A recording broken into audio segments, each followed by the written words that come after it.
Buenas tardes, chicos. ¿Qué tal? Buenas tardes, doctor. Buenas tardes, doctor. Buenas tardes. Buenas tardes.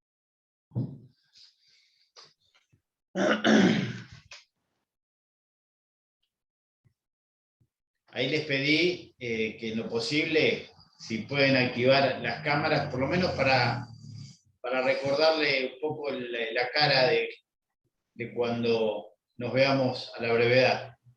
Si es que me toca, si tengo el gusto, mejor dicho, no que lo tengan ustedes, de que toquen en mi mesa. En caso contrario, bueno, esperemos que no sea en el recuperatorio.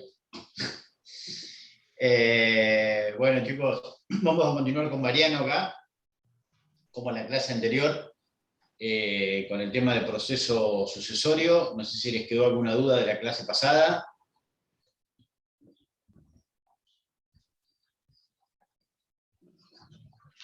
¿No? Bien.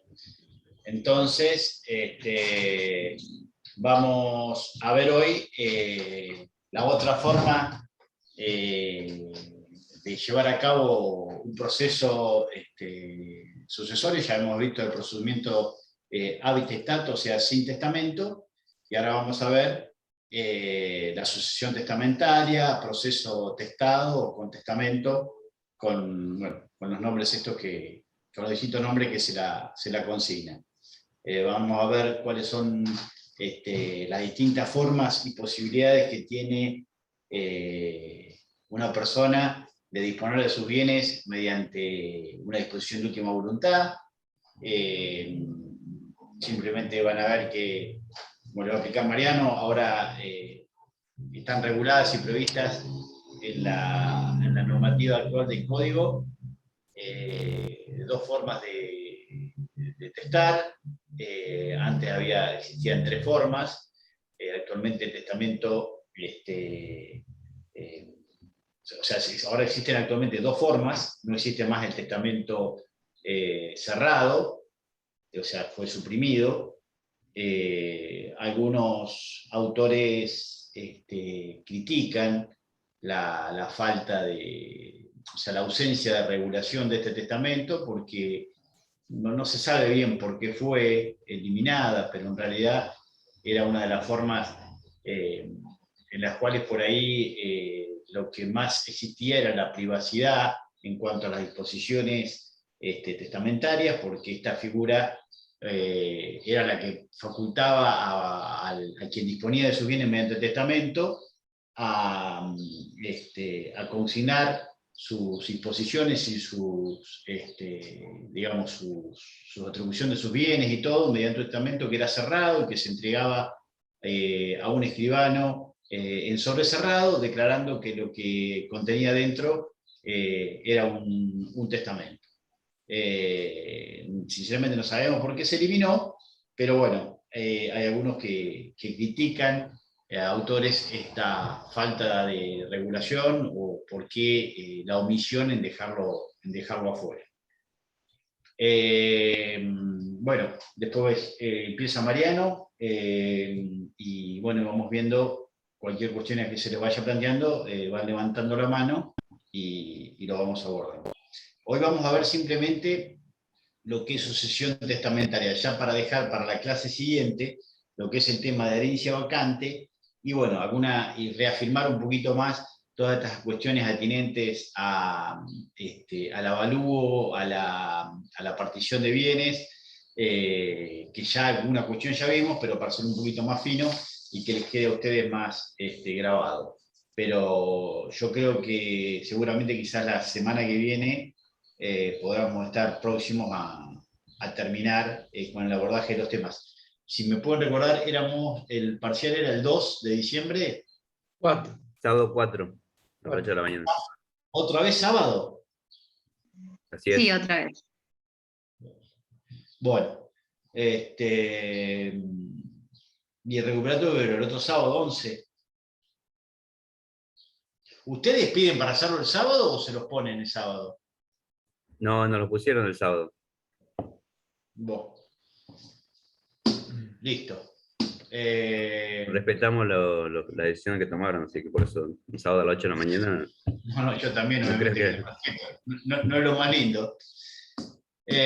Bueno, Y si no, dice que lo van a hacer el domingo, el que no puede el sábado. ¿en serio? No. Nah, mentira. Ah, no, bueno, por ahí. Bueno, igual vamos a hacer poquitos, así que no sé si de los que están acá, la mayoría vamos a hacer todos cálculo presencial, ¿no? Sí, creo que somos todos presenciales, creemos. Por lo menos las caras que yo veo, sí. No sé si habrá alguien que da virtual. Bueno, arrancamos entonces, chicos. Acá Mariano tiene la palabra, como dicen Denny. Hola chicos, ¿cómo están? Buenas tardes. hola, buenas Mariano tardes. Gallego, es mi nombre. ¿Qué tal? La clase pasada estuvimos hablando de sucesión a intestato. Ahora vamos a hablar un poquitito de sucesión testamentaria.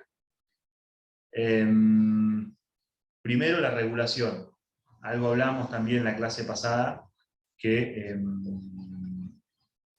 no obstante encontrarse previsto el trámite sucesorio, tanto al intestato como testamentario, en el Código de Procedimiento, y ser básicamente de lo que vamos a hablar hoy, todas normas de neto corte procesal. No obstante eso, también tenemos regulación en el Código Civil, y tenemos esa, a veces, confrontación entre la regulación que le da el Código Procesal, Civil y Comercial, de la provincia de Buenos Aires en nuestro caso, con la regulación que le da el Código Civil y Comercial de la Nación, y las normas de carácter procedimental que introduce el Código Civil y Comercial a partir de su reforma en el año 2015. Después vamos a ver un poquito más en detalle, sobre todo en cuanto a la validación del testamento hológrafo, cómo tiene que ser validado. Ahí entramos un poco en conflicto, como también pasaba con el tema de la publicación de edictos. ¿Se acuerdan que el edicto en el Código Civil y Comercial está provisto por un día en el boletín oficial, y en el Código de Procedimiento se prevé por 3 días en el boletín oficial y también en el diario de mayor circulación del lugar del fallecimiento, perdón, del último domicilio del causante? Entonces tenemos de alguna forma, conflicto de normas, que bueno, después vemos cómo lo vamos a poder ir sorteando. Entonces, en cuanto a la regulación legal, tenemos que la sucesión testamentaria está regulada en el Código Civil y Comercial, artículos 2462 al 2531. Esto es netamente sucesión testamentaria. Después vamos a encontrar en algunos otros títulos del Código alguna referencia a algún tema relacionado, pero sucesión testamentaria en sí está en esos artículos, y en el Código Procesal Civil y Comercial de la provincia de Buenos Aires, artículos 739 a 743. Ahí tenemos la regulación legal. Ya metiéndonos en lo que es un testamento en sí. ¿Qué es un testamento? Obviamente muchos de ustedes han escuchado hablar, como todos. ¿Qué es un testamento? Bueno, es aquel acto por escrito, esto es importante, es un carácter específico del testamento que tiene que ser por escrito, mediante el cual una persona plenamente capaz, y respetando siempre las solemnidades y las formas que establece la normativa, realiza actos de disposición de su patrimonio para que una vez cuando esté fallecido. Después vamos a ver ahora los caracteres que se desprenden de esta definición que podemos elaborar, que básicamente es lo que dice el artículo 2462 del Código Civil y Comercial. Entonces, en otras palabras, es básicamente eso lo que dice. En cuanto a los caracteres, bueno, es un acto personalísimo. El testamento solo puede ser realizado por el testador,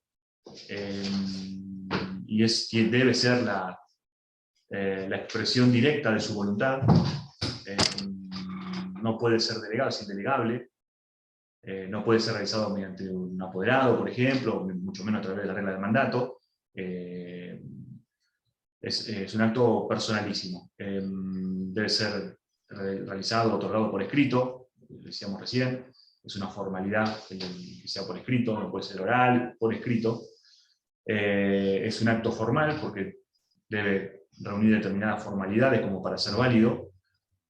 es un acto solemne, porque más allá de las formalidades que tiene específicamente prevista la ley para su validez, está rodeado de todo un marco de solemnidades justamente con la finalidad de que quien está realizando el acto, el testador, sea plenamente consciente de lo que está realizando, del acto que está realizando. Entonces, por ejemplo, aunque estemos, ahora vamos a ver las clases de testamento, pero aunque estemos ante un testamento otorgado por acto público, que básicamente es una escribanía, ante un escribano, igualmente el código exige la presencia de 2 testigos. Entonces, eso es una solemnidad absoluta, porque no obstante estar en presencia de un escribano, necesito también la presencia de los 2 testigos, para que se den cuenta del grado de solemnidad que tiene el acto. Es unilateral porque solo depende de la voluntad del testador. Es revocable, esencialmente revocable. Después vamos a ver que puede ser revocado por el propio testador, obviamente siempre por el propio testador. Puede ser revocado, puede ser modificado en forma expresa, o incluso cuando se realiza un testamento posterior, se está revocando, se revoca el anterior. Y bueno, y obviamente está condicionado a la muerte del causante, del testador. Va a tener sus efectos a partir de la muerte del testador. Esos son los caracteres más importantes y que se van a desprender específicamente de la definición que da el 2462 del Código Civil. En cuanto a las clases de testamento, tenemos, a partir de la reforma del Código Civil y Comercial, que entró en vigencia en el 2015, como les comentó Sergio antes, tenemos solamente 2 formas de testamento. Antes existían otras. Hoy en día tenemos vigentes 2 formas de testamento. Una es el testamento hológrafo, regulado por los artículos 2477 y 2478 del Código Civil y Comercial, y el testamento por acto público, que es este que comentamos recién, ante escribano, regulado por los artículos 2479 a 2481 del Código Civil. El testamento por acto público es aquel que se realiza ante un escribano, dijimos en presencia de 2 testigos, y mediante el cual el testador le dicta al escribano, le dice al escribano cuál es su testamento, cuál es su voluntad, el escribano la plasma en una escritura pública, protocolizando el acto. Puede ser que sea dictado, o puede ser también que el testador vaya o haga llegar al escribano una serie de indicaciones por escrito de cuál es su voluntad, que luego el escribano las va a transcribir. Pero siempre, obviamente, tiene que estar presente en el momento de formalizar el testamento el propio testador y los 2 testigos. Más que al momento de formalizar, bueno, sí, al momento de la lectura, al momento de formalizarlo, lo hace el escribano. Cuando se hace la lectura en sí, es cuando ahí tienen que estar los testigos. Sí, exacto. Sí, o sea, la formalidad es al momento cuando se otorga, obviamente, que es cuando están los testigos presentes, el testador y obviamente los testigos. Pero toda la etapa previa, todo lo que va en la etapa previa en los instrumentos, se llama testamento por acto público, también se le dice testamento abierto, creo que se le dice, o testamento notarial, son los distintos nombres que tiene, testamento abierto, testamento notarial. Digamos, toda esa cuestión, la previa a la redacción, puede ser un ida y vuelta entre el propio testador, entre el testador nada más, y entre el escribano. No necesariamente tienen que estar los testigos. Incluso, después, cuando a la hora de redactarlo, el escribano tampoco no tiene por qué estar el testador. Puede el escribano redactar o elaborarlo en base a todas las indicativas, como dijo Mariano, a los papeles de trabajo, todo lo que le haya suministrado el que quiere disponer de sus bienes, elabora ese testamento, y una vez que sí está redactado ese testamento, instrumentado en la escritura, recién ahí se va a exigir la presencia no solo obviamente del escribano, de los 2 testigos y ineludiblemente del testador. Ahí sí, en ese acto es indispensable la presencia de los testigos. Pero una cosa que les quería advertir, que yo creo que está por ahí, no sé por qué se sacó este testamento. Antes el testamento que yo les decía que era el testamento cerrado, que era el que se eliminó, algunos consideran que se había eliminado porque era muy engorroso, porque se requería la presencia de 5 testigos para ese testamento. era que, como yo les dije, se entregaba en un sobre, en presencia de 5 testigos, a un escribano, manifestando que lo que estaba dentro era un testamento.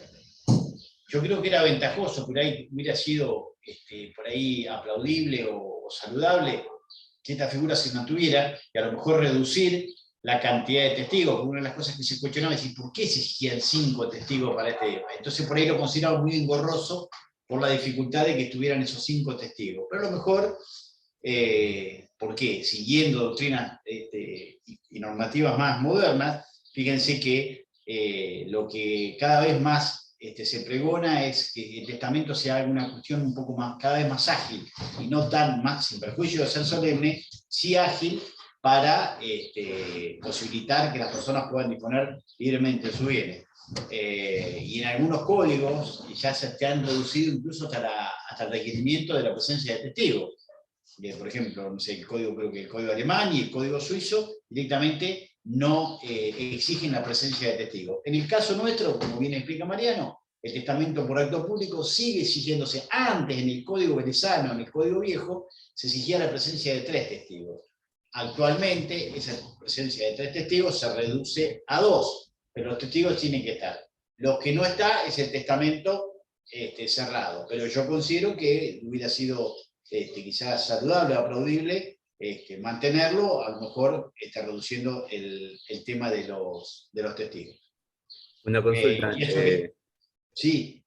Tengo una duda, entonces, frente a los testigos, ¿se hace lectura del testamento y se incorpora a los testigos dentro del testamento? A los testigos se lo incorpora dentro del testamento, se hace la lectura del testamento, y los testigos pueden ser cualquier persona, familiar directo o indirecto, ¿o hay alguna especialidad en cuanto a eso? No, O sea, tienen que ser personas.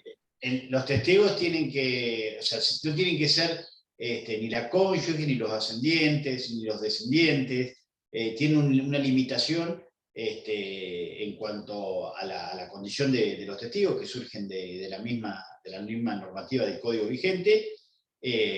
No pueden ser, y obviamente que tienen que ser capaces, tienen que consignarse los datos completos del testigo y su domicilio. Y obviamente se los incluye porque necesariamente ellos deben firmar el testamento.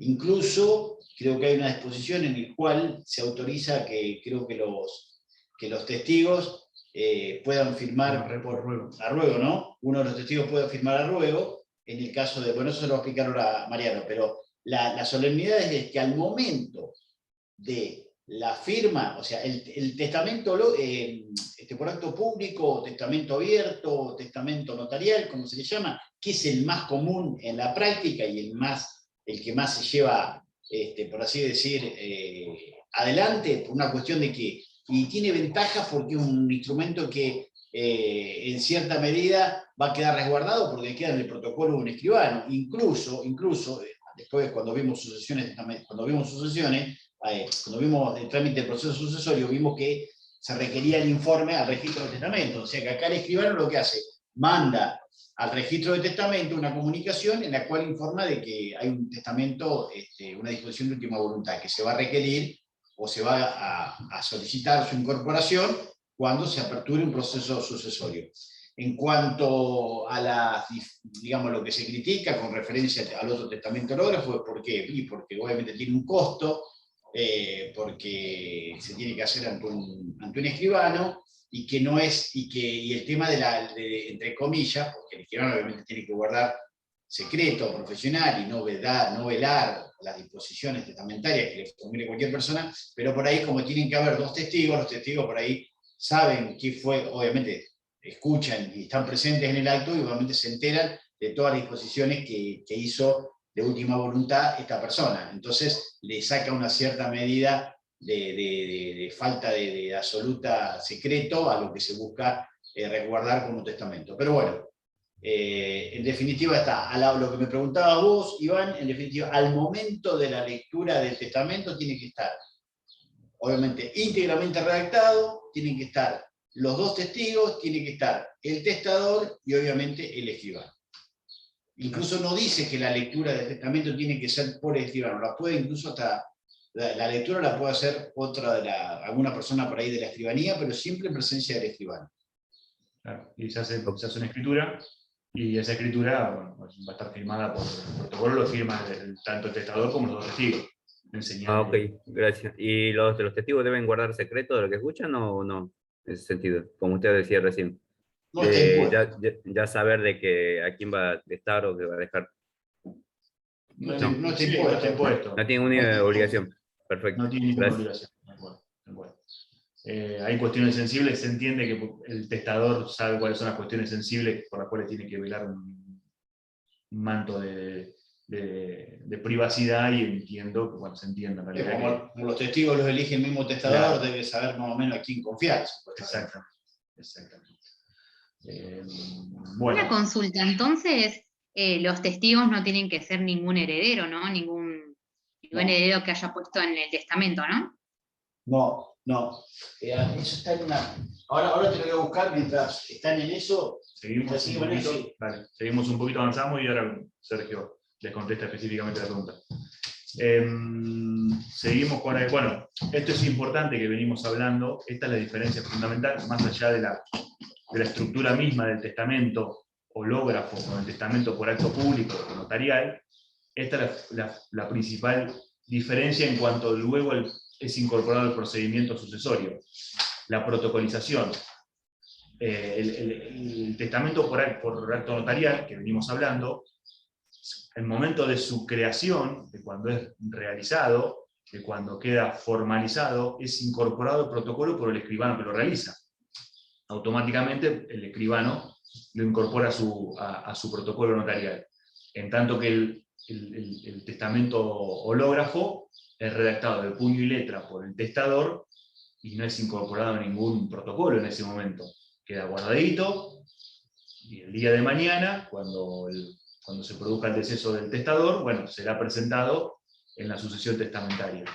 Entonces, esta es la diferencia fundamental, porque también tiene que ser protocolizado ese testamento hológrafo una vez aperturada la sucesión testamentaria, y es ese proceso o esa etapa dentro de la sucesión que se denomina etapa informativa en la sucesión testamentaria, en donde si el testamento es hológrafo, se lo va a protocolizar por un escribano, siempre y cuando sea validado, y lo vamos a ver un poquito más adelante. Pero esa diferencia fundamental en la fase de la creación del testamento, que sea por acto notarial o hológrafo, le va a dar después la particularidad de cómo es el procedimiento para su validación dentro del proceso sucesorio.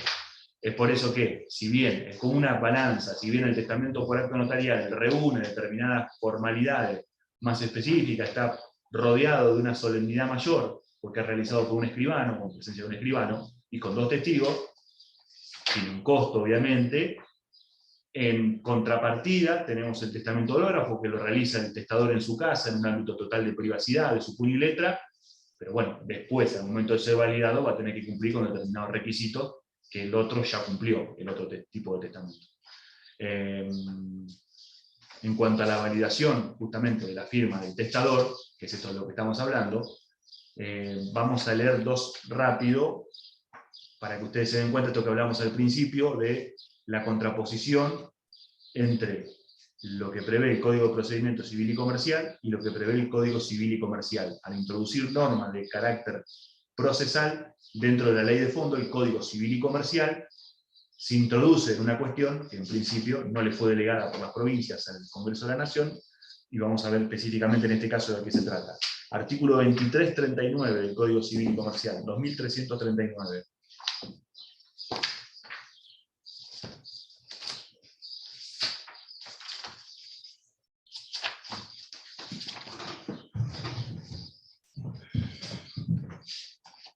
Bueno, fíjense que dice, estamos dentro del capítulo 2, investidura de la calidad de heredero. Artículo 2339, sucesión testamentaria. Si el causante ha dejado testamento por acto público, debe presentárselo o indicarse el lugar en donde se encuentre. Bien, ahí estamos hablando, vamos a avanzar después, vamos a ir porque ya estamos dentro del inicio mismo del proceso sucesorio. Renglón seguido dice, si el testamento es hológrafo, debe ser presentado judicialmente para que se proceda, previa apertura, si estuviere cerrado, a dejar constancia del estado del documento y a la comprobación de la autenticidad de la escritura y la firma del testador, mediante pericia caligráfica. El testamento por acto público se reputa válido de por sí porque ha sido realizado ante un escribano público incorporado al protocolo del escribano en el momento de su realización. El hológrafo, que es este segundo párrafo del 2339, nos está indicando ahí que para la validación de la firma del testador, porque si no sería muy fácil presentar un testamento, que decimos que es del causante, y bueno, sí, es del causante, estamos todos de acuerdo, no, pero hay que validar también la firma del testador en el testamento hológrafo. Y el procedimiento, según el 2339 del Código Civil, mediante pericia caligráfica, nos está diciendo ahí, se va a validar mediante una pericia caligráfica. Ahora vamos a ver en contraposición el artículo 739 del Código Civil y Comercial, del procedimiento, perdón, Código Procesal Civil y Comercial. Artículo 739 nos dice testamento hológrafo y cerrado. Bueno, hoy en día no existe más esta diferencia entre hológrafo y cerrado, hoy son testamento hológrafo, lo que hablamos al principio. Dice, quien presentara un testamento hológrafo deberá ofrecer 2 testigos para que reconozcan la firma y letra del testador. El juez señalará audiencia a la que citará a los beneficiarios y a los presuntos herederos cuyos domicilios fueren conocidos y al escribano y testigo si se trata de un testamento cerrado. Volvemos al primer párrafo. Quien presentara un testamento hológrafo debe ofrecer 2 testigos para que reconozcan firma y letra del testador. Entonces, Código Civil de la Nación, que nos dice que en caso de testamento hológrafo, la firma se reconoce o se valida mediante una pericia caligráfica. En tanto que el Código de Procedimientos nos indicaba, nos sigue indicando, que se valida mediante la declaración testimonial de 2 testigos que son citados a una audiencia a tal efecto. Entonces tenemos este presunto choque normativo, y bueno, la realidad es que, si bien podríamos tener argumentos de esto como la doctrina está dividida, y tenemos argumentos para uno o para otro lado del mostrador, digamos. Si quisiésemos validar las normas procesales insertas dentro del Código Civil, podríamos tener argumentos totalmente válidos y la postura estaría bien, y lo mismo si queremos validar la postura del Código Civil y Comercial. Hay argumentos totalmente válidos. Es como una pugna que todavía hoy no tiene definición, pero sí la jurisprudencia más moderna, y la doctrina también, le asigna validez a las normas procesales insertas dentro del Código Civil y Comercial. No obstante que están regulando una cuestión que no le fue delegada por las provincias a la Nación, que son las cuestiones de prueba, las cuestiones de procedimiento. Entonces, en una sucesión testamentaria es válido que el juez cite audiencia para que 2 testigos validen la firma en un testamento hológrafo, y también es válido que el juez designe un perito calígrafo para que valide la firma de un testamento hológrafo. La firma y la letra, las 2 cosas. La firma y la letra, claro. La firma y la letra, pero cualquiera de los 2 caminos que opte el juzgador tendrá sus fundamentos, después podrán ser controvertidos o no, pero bueno, son los 2 válidos, porque hay libros y libros de un lado escritos y libros del otro lado. Pero sí tienen que saber que existe este choque normativo y que el Código Civil y Comercial dispone la pericia caligráfica y el Código Procesal dispone la audiencia frente a 2 testigos. Por ahí, por una cuestión de que es un código nuevo, de que es un código actual, vigente, podría decirse y especial, en materia sucesoria, que regula, se podría decir que se impone un poquito más las normas del Código Civil por, digamos, introducir normas procedimentales específicas para esta situación y en cierta medida innovar respecto a estas situaciones. Yo creo que se da mayor seguridad, porque de otra manera, si bien más práctico y más rápido y menos costoso, que vengan 2 testigos y que digan, sí, reconozco la firma y la letra del testador, y con eso se le da la validez formal, puede venir cualquier testigo trucho y decir eso. Está bien, después va a quedar expuesto, pero bueno, pasa el santo y pasa la fiesta. O sea, con el tiempo por ahí ya se dispuso de los bienes se liquidaron, y ya los testigos, bueno, son personas a lo mejor insolventes que le dieron algún mango para que participen de ese acto, y chao. Pero en este caso, al requerirse por ahí la existencia de una escritura, digamos, de una pericial caligráfica. La pericial caligráfica tiene que actuar sobre dos aspectos, sobre la grafía, o sea, sobre la firma del testamento, y a su vez también sobre la letra de que le corresponde. Incluso no se pueden, dentro de todo lo que es la escritura del testamento, no se pueden haber inscripciones de terceras personas o parte menos gravedad. Tiene que ser todo, si bien se habla de hológrafo, más que de hológrafo, algunos autores consideran que se le tiene que llamar autógrafo, porque es como si todo tiene que ser. Hológrafo creo que significa algo así, hológrafo, escritura total o escritura entera, no sé cómo es que significa hológrafo, que quiere decir que tiene que ser hecho todo, pero el autógrafo significa que de punta a punta tiene que estar escrito y firmado por el testador. Por eso algunos hablan de testamento autógrafo más que de hológrafo. Una cuestión terminológica, pero bueno, que por ahí puede tener cierta importancia. Pufa, te estaba hablando de algo, te interrumpí. No, bueno, el testamento hológrafo. No, porque quería aclarar esto para después seguir con el tema. Sí. Ustedes me habían preguntado por el tema de los testigos. En el tema de los testigos, bueno, en cuanto a las incapacidades para ser testigos, el código por un lado dice que en principio pueden ser testigos de los testamentos todas las personas capaces al tiempo de otorgarse el acto. Es el 2481.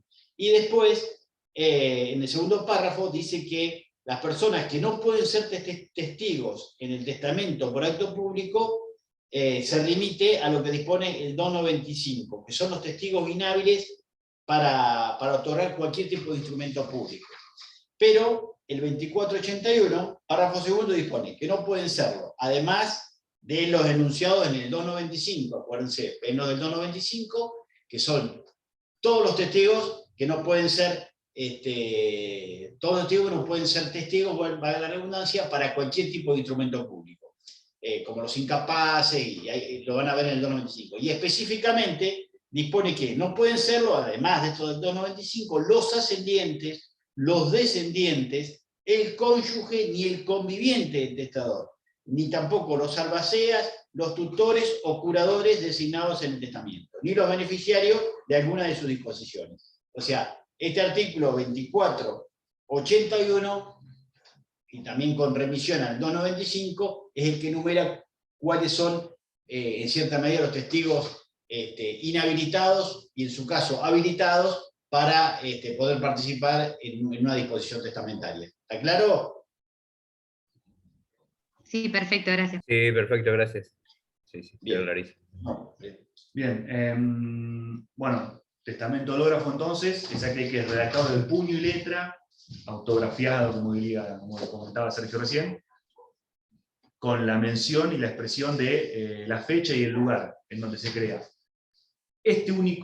Bueno, obviamente la firma, una vez terminado el mismo, la firma del testador. Este requisito, todos estos requisitos deben ser cumplidos al pie de la letra, porque es un acto formal y solemne, pero bueno, la fecha, si surge del propio testamento el lugar en que se otorgó la fecha, en forma inequívoca, puede que no esté expresamente detallado en tal lugar, en tal fecha, y sin embargo ser válido el testamento en sí. Bueno, vamos entonces ya adentrándonos a lo que sería el proceso de la sucesión testamentaria en sí. Al inicio del proceso de la sucesión testamentaria. Te hago una consulta. Sí. Si vos decís que en este testamento hológrafo no puede no haber fecha y puede ser válido en sí mismo, y si aparece otro testamento... La fecha sí o sí tiene que estar plasmada sí o sí, porque si no es una causa de validez. Lo que pasa es que puede ser que no surja del testamento mismo, pero a lo mejor esté en el sobre, y no en el texto. Entonces algunos entienden que en ese caso, por más que no esté plasmada en el testamento, si está en el sobre que lo contiene y pertenece al puño y letra, en cierta medida se le da validez. Pero Okay, en contados casos, si no es un requisito de solemnidad la firma. Porque yo pensaba que si hay otro testamento, se encuentra otro testamento del mismo época, o después cambió, o también para saber el tema de la fecha, si importa o no la fecha, el tema del testamento. Sí, es esencial. La fecha, sin fecha nada, pero no obstante la carencia de fecha, si de algún otro instrumento se determina y se puede acreditar fehacientemente la fecha en que se otorgó, como por ejemplo le digo, es un testamento en el cual tiene un sobre cerrado y afuera tiene la fecha, por más que en el interior y en el cuerpo mismo del testamento no esté. En ese caso resultaría también eventualmente válido, ¿se entiende? Pero sin fecha es inválido el testamento, es nulo, mejor dicho. ¿Está? Ok, sí, eso quería saber, gracias.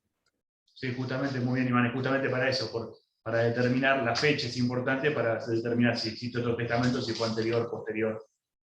Porque bueno, hoy lo comenté, creo, el testamento posterior revoca al anterior, salvo específicos y supuestos muy excepcionales en los cuales el testador específicamente refiere a que no está revocando el anterior y que solo lo modifica en tal o cual cuestión.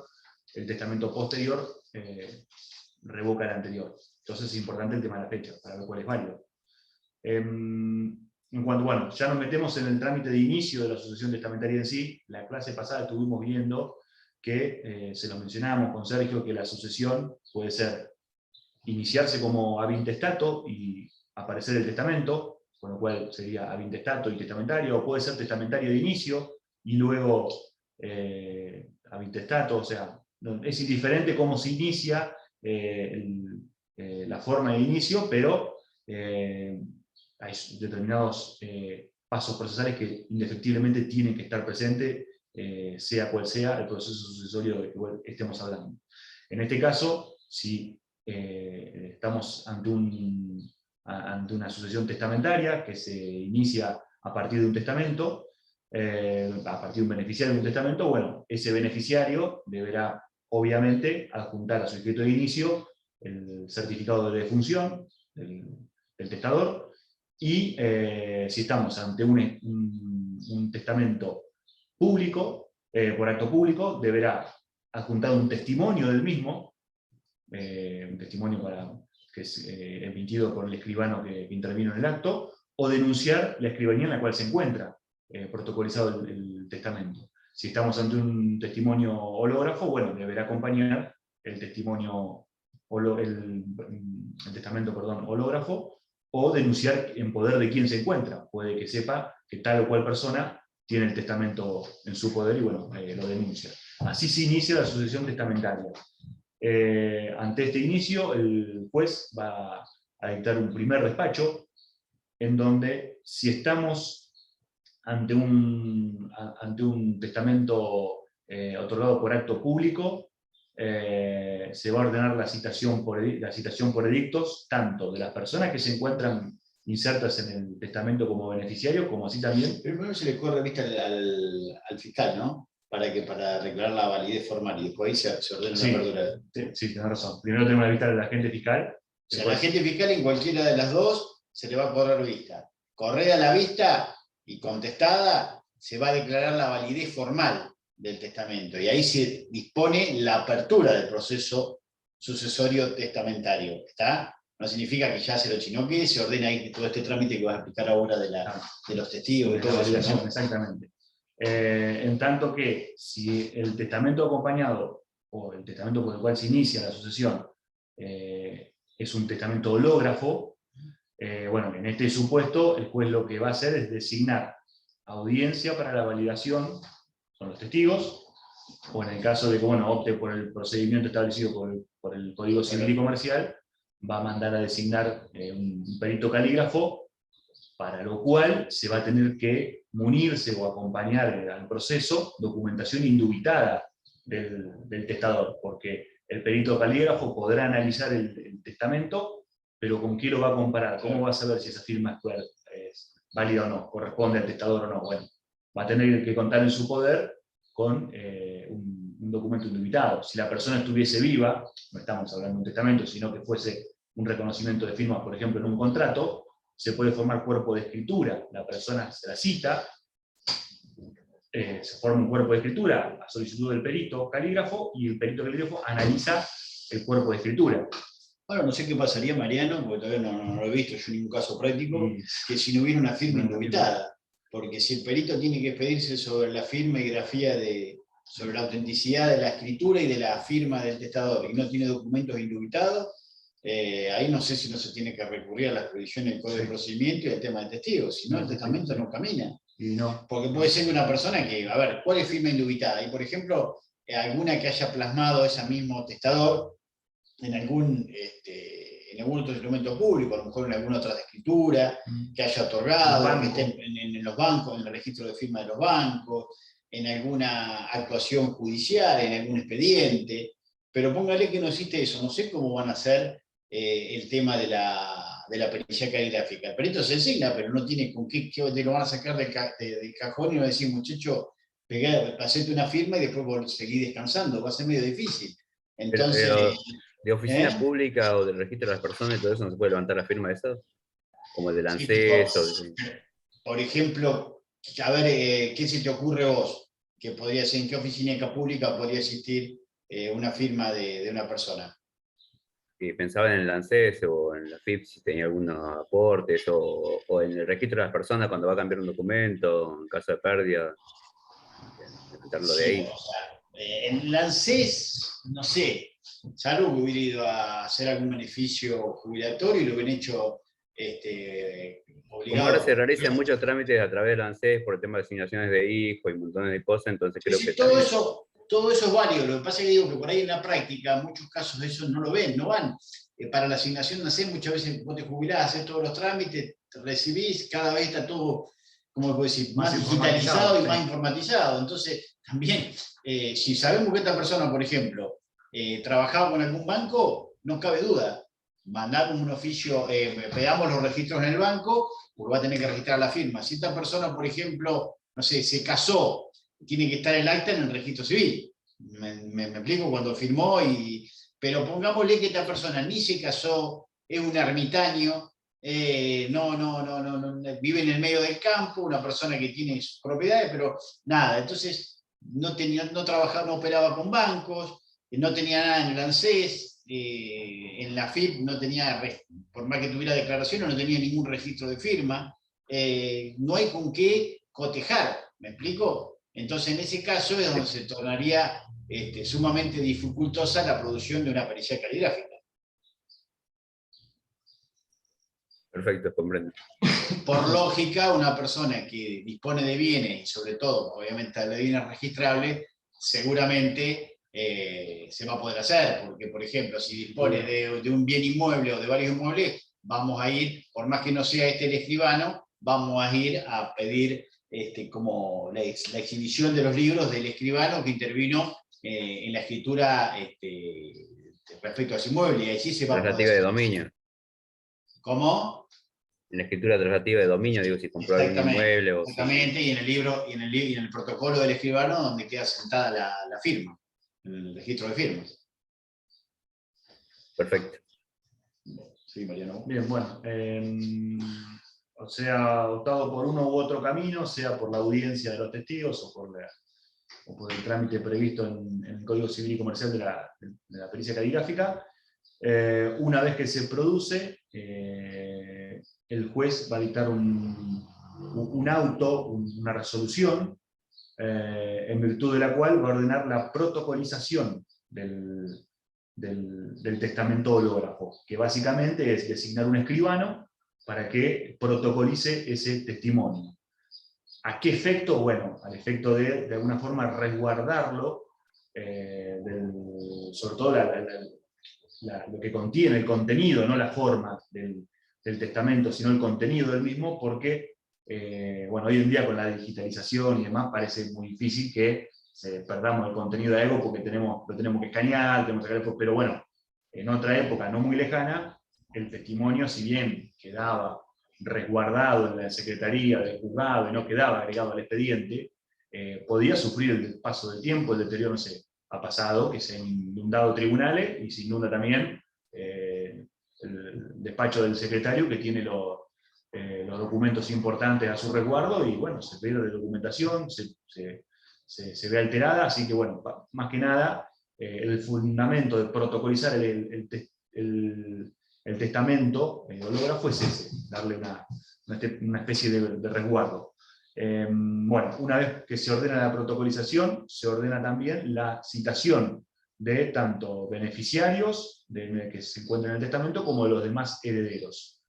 Y se ordena la aprobación del testamento. El juez dicta la aprobación.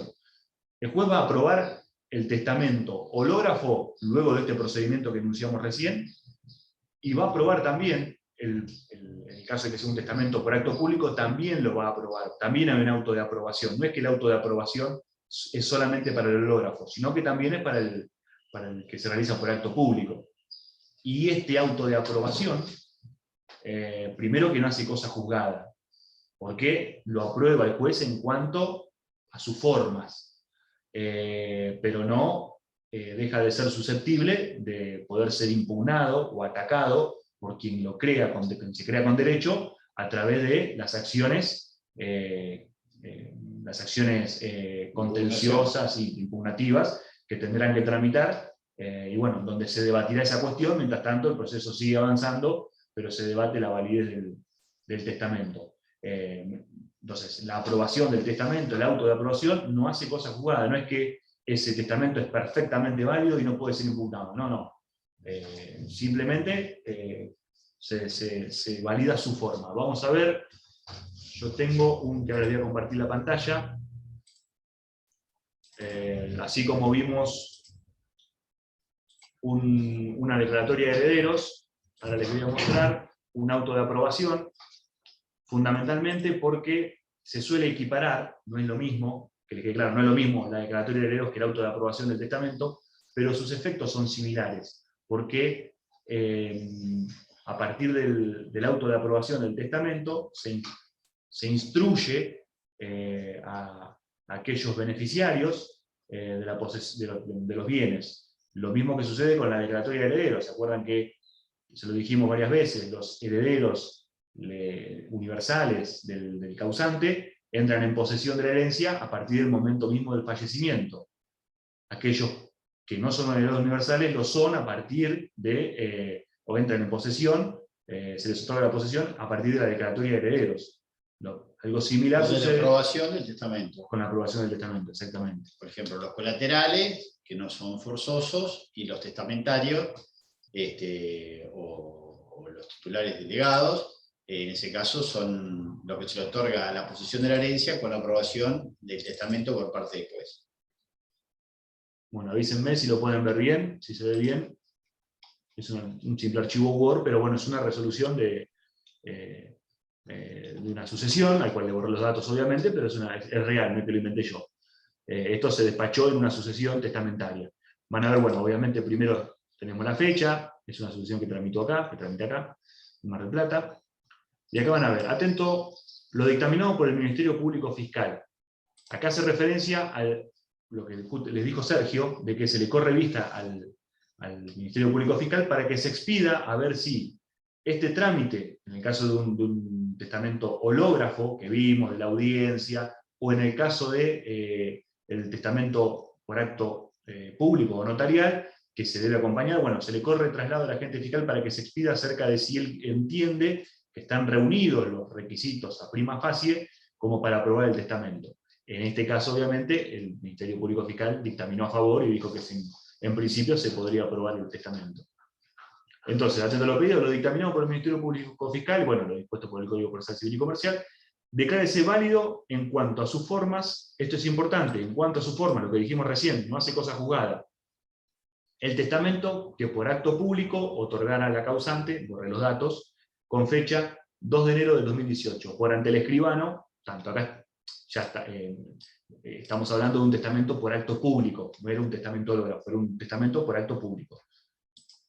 De esta ciudad, cuya copia certificada tengo a la vista y obra en archivo junto a la presentación electrónica. Entonces, cuando inició el proceso sucesorio, el beneficiario de este testamento acompañó obviamente el certificado de defunción y el testamento otorgado, una copia certificada del testamento que se otorgó por escritura pública. Y bueno, eso es lo que se termina aprobando. Bueno, en consecuencia, en el mismo auto en que se aprueba el testamento, en consecuencia, declárase abierto, se apertura el juicio testamentario del causante, el testador en este caso. Bueno, en mérito de lo solicitado, lo normado por el 742, procede a hacer la publicación de dictos por un día en el boletín oficial, citándose a todos los que se consideren con derecho. Entonces, ¿qué es lo que hace el juez? Aprueba el testamento, lo vemos acá en este primer párrafo. Asimismo, declara la apertura del sucesorio, porque aprobó el testamento. Y asimismo también cita a todos los herederos o quienes se consideren con derecho por un día en el diario, en el boletín oficial. Bueno, hizo algo del edicto, pero bueno, básicamente era para que vieran que en el mismo auto de aprobación del testamento, se aprueba el testamento, se declara aperturado el juicio testamentario y se cita tanto a beneficiarios como a herederos para que hagan valer sus derechos. Por 30 días se lo cita en el juicio testamentario. En este caso, si hubiese sido un testamento hológrafo, en este primer párrafo, el juez también tendría que haber hecho referencia a este trámite de validación que estábamos hablando, ya sea de la audiencia con los testigos o de la pericial caligráfica, si hubiese optado por esa vía, el juzgador, y bueno, tendría que haber hecho referencia, atento a encontrarse, validado, reconocida la firma, el cuerpo del testamento por los dos testigos, en audiencia de fecha tal. Bueno, ese trámite previo se hubiese dado también en este caso. Bueno, esto es importante que lo tengan en cuenta, no es lo mismo, lo venimos hablando, la protocolización que se realiza del testamento hológrafo, que ordena el juez, una vez que transita este periodo de validación, el juez ordena la protocolización, junto con la validación, ordena la protocolización, no es lo mismo que la aprobación. Son dos cosas diferentes. Una cosa es la protocolización que ordena el juez cuando el testamento ha sido validado, y otra cosa es la aprobación, cuando lo aprueba, porque aprobar, el juez aprueba tanto un testamento tanto hológrafo como por acto público. En cambio, protocoliza solamente el que ha sido hológrafo. El que se otorgó por acto público ya fue protocolizado en el momento en que se realizó. Lo hizo ante un escribano el testador. Para que tengan en cuenta esa diferencia. Y bueno, yo creo que, a ver si quedó algo en el programa. Voy a dejar de compartir. ¿Qué dice? Para el proceso de la publicación de edicto, todos los que tienen derecho que viene dejado por el acrediten de ese procedimiento de revisión al Ministerio que corresponde. Y abajo, ¿qué más dice? Se confesiona No, el edicto. los edictos, que es el juzgado y ya ahí termina el auto de aprobación. Bien. Bueno, en cuanto a trámite, no hay mucho más. Esto va encadenado con lo que vimos en la clase pasada, de sucesión ab intestato. Bueno, yo creo que no. No, respecto a esto, no, ya no, para no confundirlo, que si tenían alguna duda, refrescamos algo más de esto. Caso contrario, ya la próxima clase vamos a entrar con el otro supuesto de la sucesión, que es en el caso de herencia vacante. ¿Alguna duda, chicos? No. No. Están todos, digamos... O sea, una consulta. A ver, Me quedó una duda. O sea, una vez que las partes que están dentro del testamento hacen la presentación de la apertura en el proceso ante el juez habilita lo que mostró recién Mariano, y no espera si hay terceros interesados claro, lo que pasa es que si el testamento, puede pasar que en el testamento se disponga de la totalidad de los bienes, en ese caso se termina ahí con el proceso testamentario. Ahora, si el proceso sucesorio no se dispuso de la totalidad de los bienes, el resto de los bienes tramita como intestado, o sea, como ab intestato por el resto de los bienes. ¿Está claro? Okay. Ahora bien, hay que ver si hay herederos forzosos o no. Si ahí después entramos en otra parte, que ver si, digamos, lo que no puede hacer el testador es afectar las partes legítimas, ¿no? Okay. En el caso de los descendientes son las 2/3 partes, en el caso de los ascendientes es que heredan el tema de la mitad. En la medida que no se afecte en la legítima, acá estamos hablando como que supuestamente el testador dispone en vida, pero no afecta ninguna legítima. En ese caso va a iniciar como testamentario y va a terminar como testamentario. En la medida de que el testador, sin perjuicio de no haber violado la legítima, no dispuso de la totalidad de sus bienes y quedaron otros bienes dentro de su patrimonio, en ese caso va a tener que tramitar otro proceso de manera intestada, es decir, por la vía de la sucesión ad intestato. ¿Está? Ok. Lo que sigo teniendo la duda es en el sentido de que entonces el juez directamente acá ya termina el proceso y le da a los herederos disposición libre de los bienes. Claro, una vez que se termina con el trámite vencido el plazo y todo, de la publicación edital, ahí después se dispone el otorgamiento de la transmisión de bienes, como se hace en los procesos habitetato, la transmisión de los bienes a nombre de los herederos en virtud de las disposiciones testamentarias. Ok, o sea que es un proceso breve o es un proceso medianamente largo. No, sí, más o menos como el otro. O sea, más o menos para ubicarme así en el tiempo, decir, no es un proceso ordinario, o es un proceso. Para que lo tenga más o menos en comparación, la clase pasada dijimos, una vez que se acredita prima facie sucesión ad intestato, el fallecimiento del causante, con la partida de defunción, y el vínculo del pretenso heredero, el juez dicta el auto de apertura. Ahí ordena publicar edicto por 30 días, con las particularidades que vimos, boletín oficial, el diario del lugar de fallecimiento, cita por cédula a aquellos herederos que son denunciados pero que no se presentaron, los cita mediante cédula. Ese trámite de apertura es el que se produce cuando se aprueba el testamento.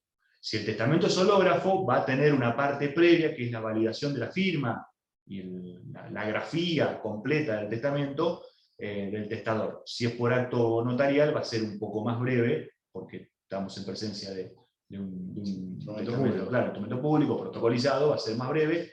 El juez va a validar el testamento de estas dos formas, y ahí, en el mismo, como lo vimos recién, en el mismo acto de validación del testamento, en la misma resolución, apertura el sucesorio. Y cita por edicto a los herederos o demás personas que están en el testamento y que no se han presentado, porque puede ser que sean 3 personas, por ejemplo, los beneficiarios, se presenta una y apertura el sucesorio. Bueno, pues va a citar a los demás que están ahí. Y también a los herederos, que puede ser que tenga o no herederos el causante. Si en caso de que no haya dispuesto de la totalidad de sus bienes, o en caso de que tenga herederos universales, bueno, ellos se tendrán que presentar en el proceso, acreditar su vínculo, y se va a dictar una declaratoria de herederos que va a determinar quiénes son los herederos. También ellos van a tener que iniciar las acciones, obviamente, de reducción de herencia y todo eso, por las porciones testamentarias que dispuso el causante por la legítima, que en cierta medida violó la legítima, ¿no? Ya ahí son todas contiendas que, más allá de lo que tramita el proceso sucesorio en cuanto a su forma, no nos olvidemos nunca de que es un trámite voluntario y no contradictorio. Toda otra cuestión que se contienda, que se suscite y que se suscite, digamos, que dé lugar a cuestionamientos entre los herederos, van a tramitar en proceso aparte, autónomo, pero ajeno al proceso sucesorio. Ah, claro, eso era lo que más o menos yo pensé, que se tramitaba todo en el mismo proceso, por eso se hacía más largo. Ante el mismo juez, Ah, okay. Pero por el fuero de atracción, pero no necesariamente dentro del proceso sucesorio. Habrá procesos de conocimiento o eventualmente cuestiones incidentales, pero fuera de lo que es el proceso sucesorio en sí. Okay. Ahí en el proceso sucesorio se podrá alguna medida de seguridad o lo que fuera, pero después todo lo otro tiene que tramitar por proceso aparte. Claro, por ejemplo, si yo después, si tengo un conflicto con mi hermano por un tema de bienes o algo, después inicio un proceso posterior, que ahí recién empieza a pedir medidas cautelares o procesos de negar o algo de eso para que no...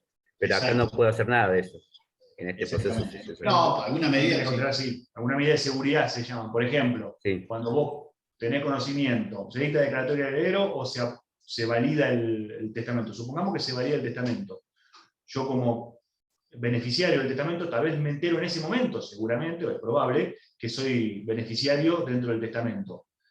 Y seguramente no estoy en posesión de los bienes que el testador ha decidido que me sean asignados. Entonces, puedo llegar a pedir alguna medida de seguridad. Pues, el señor juez, yo denuncio que, por ejemplo, el departamento de la calle Almirante Brown está ocupado por el señor X, que puede ser heredero, ¿no? Lo que sea, por el señor X. Entonces, como medida de seguridad, bueno, solicito un mandamiento de constatación al efecto de que se constate el estado de ocupación, que se anote una medida cautelar en el registro de la propiedad inmueble para que esa persona no pueda hacer ningún tipo, por ejemplo, que sea condómino, que no sea solamente el testador, y no puede hacer ninguna medida, no puede disponer de ese bien.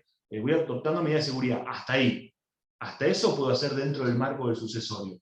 Ya todo lo demás lo desborda, lo excede, y quiero un trámite conexo. ¿Va a tramitar en el mismo juzgado? Sí, obviamente, por cuestiones de conexidad, pero no dentro del proceso sucesorio, en donde solo se va a discutir los herederos beneficiarios del testamento o herederos del causante. Solo eso, solo ese alcance.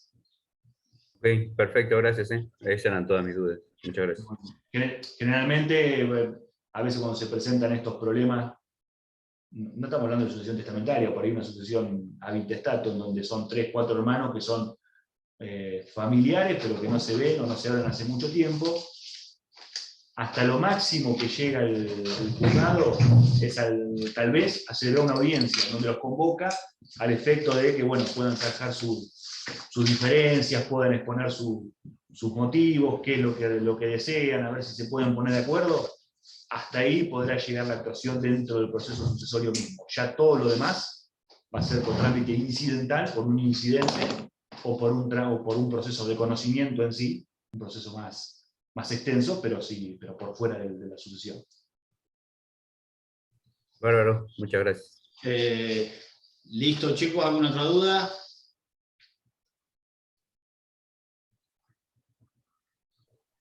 No. Nos vemos la semana que viene, Dios mediante. El día lunes. Exactamente. No hay feriado, ¿no? ¿O sí? Es feriado el lunes, ¿sí? No. Sí, el lunes 22 es feriado. Sí, para que lo chequeo. Sí, es feriado el lunes 22. Sí, feriado. Porque es sábado 20 que se corre para el lunes 22 puente. Sí, el lunes que viene es feriado. Bueno, igual nos queda la del 29, así que les daré clase el 29. Bueno, listo. Bueno, perfecto. Bárbaro, gracias. Listo, chicos, un abrazo Listo. a todos. Nos Buena vemos. semana. Hasta luego. Listo. Chao, gracias, Mariano. Chao, chao. Bueno, hasta luego.